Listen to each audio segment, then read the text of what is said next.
Welcome to the Relationship Diversity Podcast, where we celebrate, question, and explore all aspects of relationship structure diversity, from soloamory to monogamy to polyamory and everything in between, because every relationship is as unique as you are. We'll bust through societal programming to break open and dissect everything we thought we knew about relationships, to ask the challenging but transformational questions: who am I, and what do I really want in my relationships? I'm your guide, Carrie Jaroslaw, best-selling author, speaker, intuitive, and coach. Join me as we reimagine all that our most intimate relationships can become. I am the child of what became a dishonest marriage. My father either didn't know how to talk about his feelings or was scared to communicate what was really going on within him when he was in a monogamous relationship with my mother. Maybe my mom wasn't in the physical space to hear him. She did have 4 kids to take care of. Or possibly she wasn't in the emotional space to meet him there and talk about her own needs. I'm not really sure where the initial breakdown occurred. But I often wonder that if the idea of a consensual non-monogamous relationship was an option, would our lives had turned out any differently? And while I'm a firm believer in the idea that everything works out for the best, which oftentimes takes time and space to fully understand why this is, I still wonder what could have happened. 40 years later, monogamy is still the mainstream relationship structure.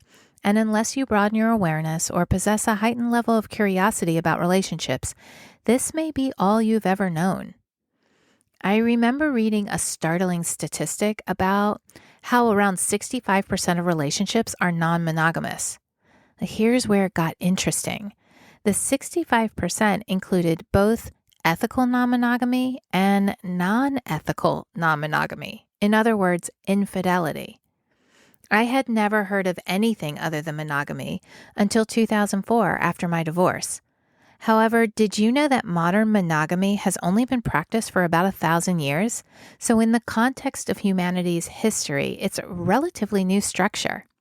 There are varying opinions on why monogamy became mainstream, ranging from protection from sexually transmitted diseases to controlling family wealth to religious agendas. A great book to read if you're wanting more of this historical and anthropological reference is Sex at Dawn: The Prehistoric Origins of Modern Sexuality by Christopher Ryan and Cacilda, Jethá. I'll post a link to this book in the show notes. Having the awareness that there are other options and ways to be in relationship with others could open a whole new world for you, answering questions you may have just kept hidden for a long time. And that's what we'll begin to explore in this episode as we take a deeper look into different options available to you, other than monogamy, when designing your intimate relationships with others.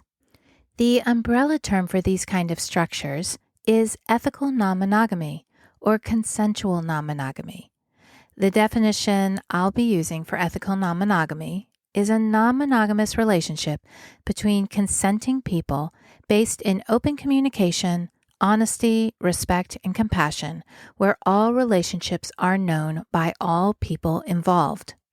And there's so much variation within the ethical non-monogamous structure. This could be, for example, open relationships, which usually refers to a sexual or physical relationship outside of a primary relationship between 2 people. Polyamory, an emotionally loving relationship with more than one other person. Swinging, a couple who engages together in sexual experiences with others. Thruples or quads, relationships involving 3 or 4 people of equal status in the relationship.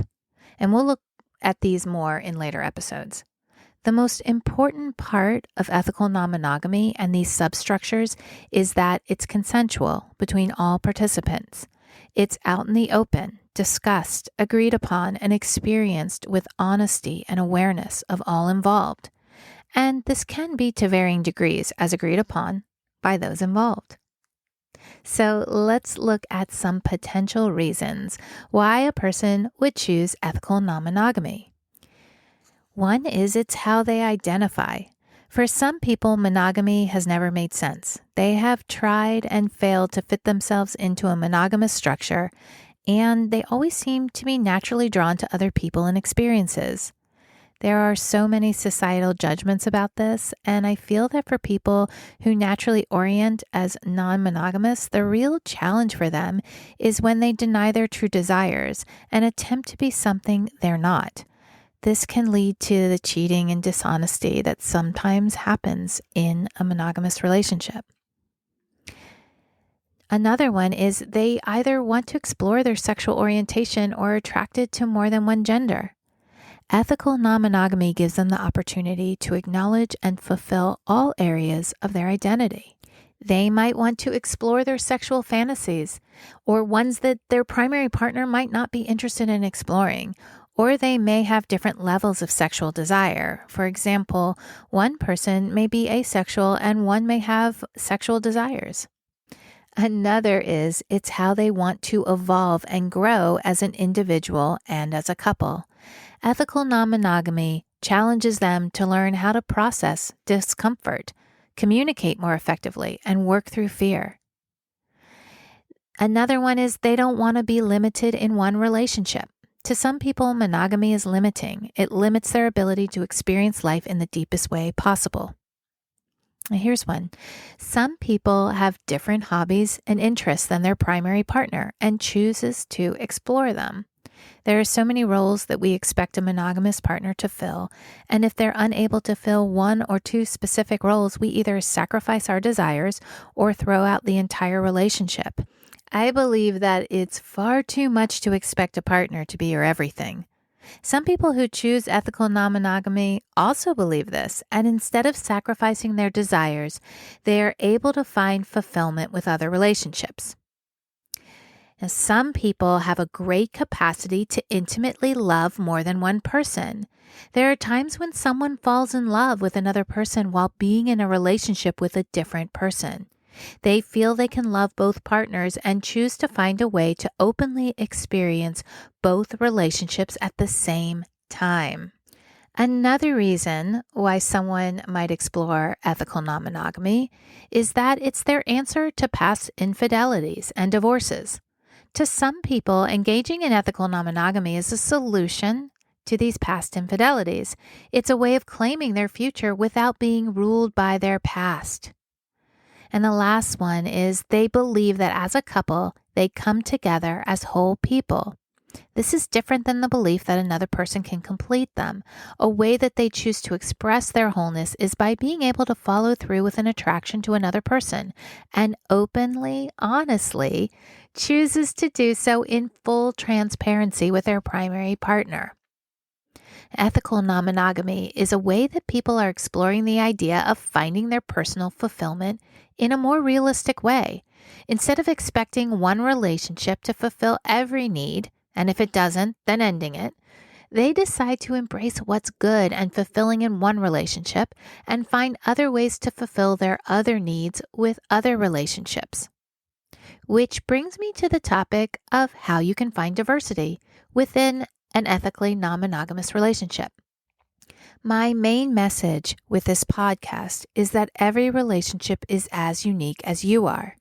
Designing your relationships involves being able to communicate your needs to your partner, but this must first start within yourself by identifying and understanding what your needs are and allowing yourself the space to have those needs.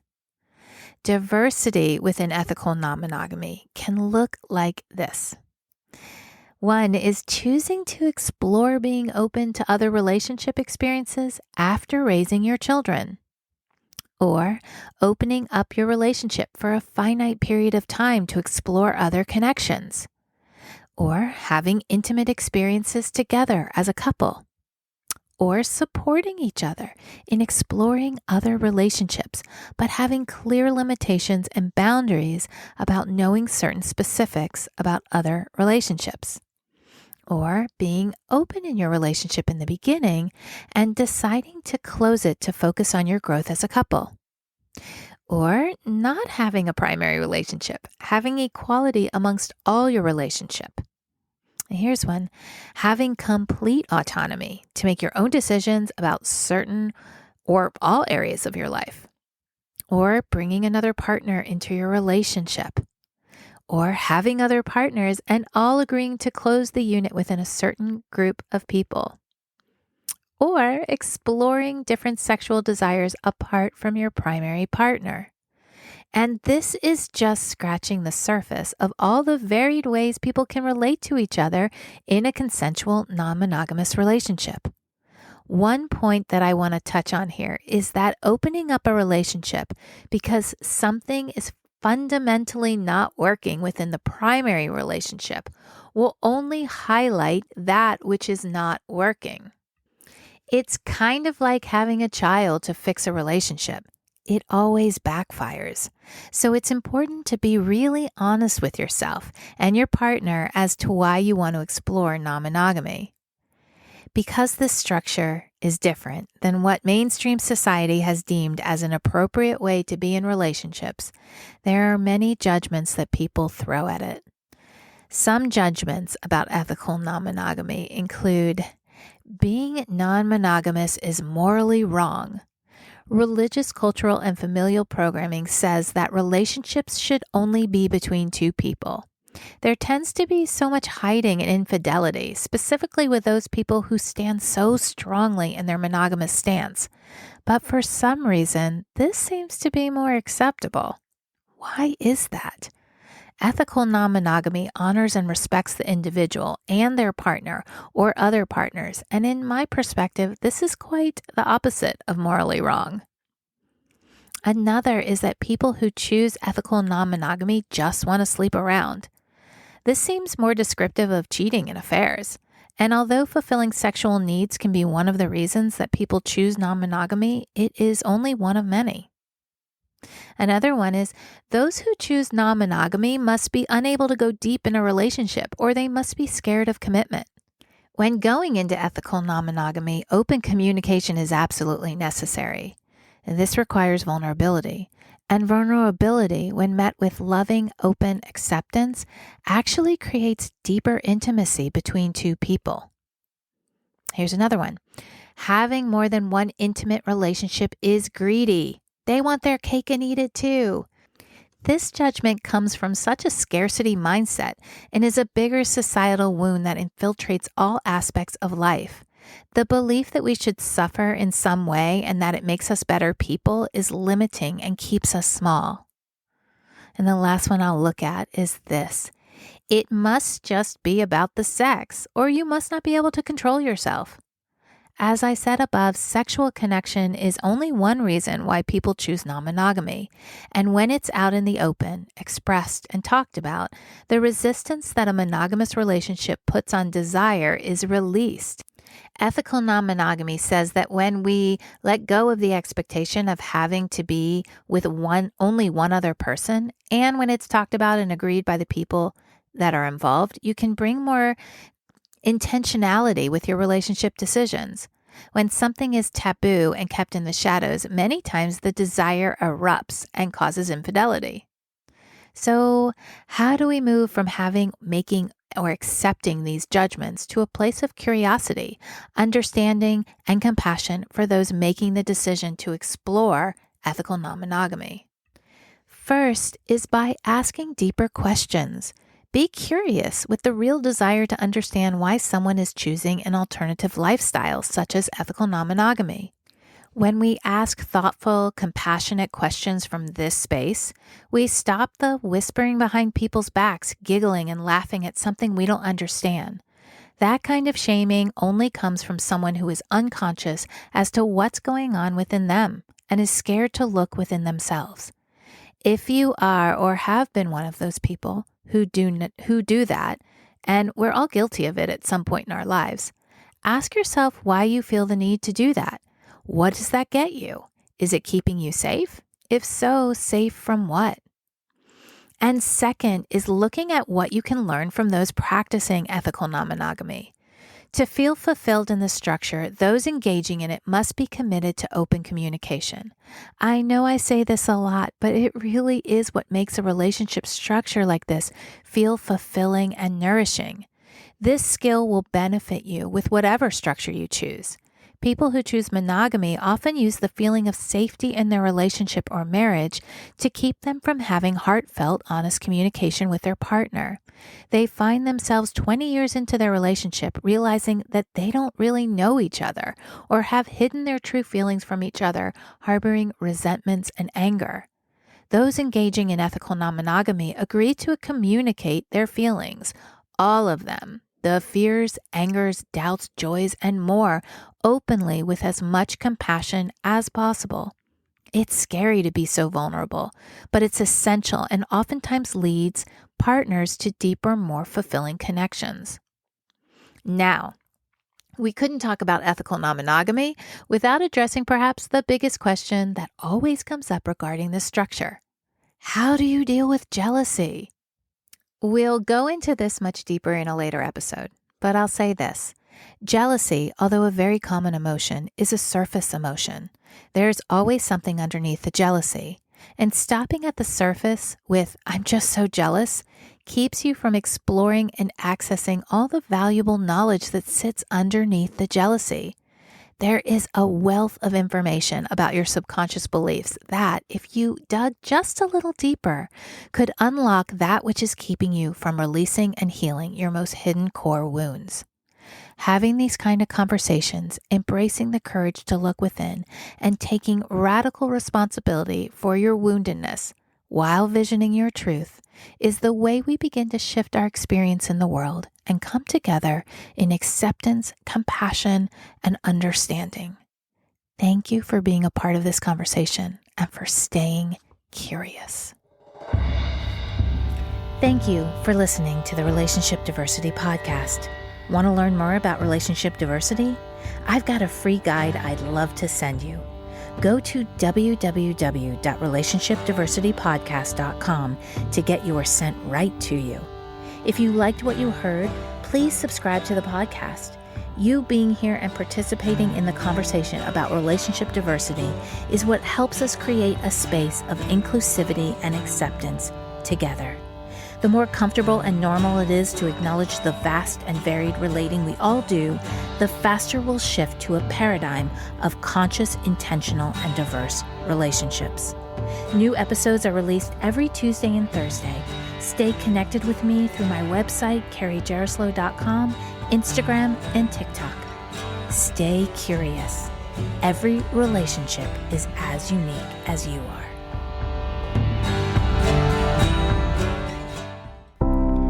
Wondering why you never seem to find lasting fulfillment in your relationships? Or do you create the same kinds of relationship experiences over and over again?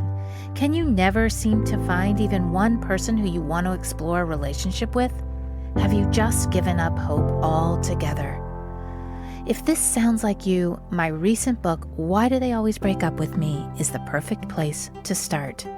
The foundation of any relationship, whether intimate or not, is the relationship we have with ourselves. In the book, I lead you through 8 clear steps to start or continue your self-exploration journey. You'll learn about the importance of self-acceptance, gratitude, belief shifting, and forgiveness, and given exercises to experience these life-changing concepts. This is the process I use to shift my relationships from continual heartbreak to what they are now, fulfilling, soul-nourishing, compassionate, and loving. It is possible for you. This book can set you on a path to get there. Currently available through Amazon or through the link in the show notes.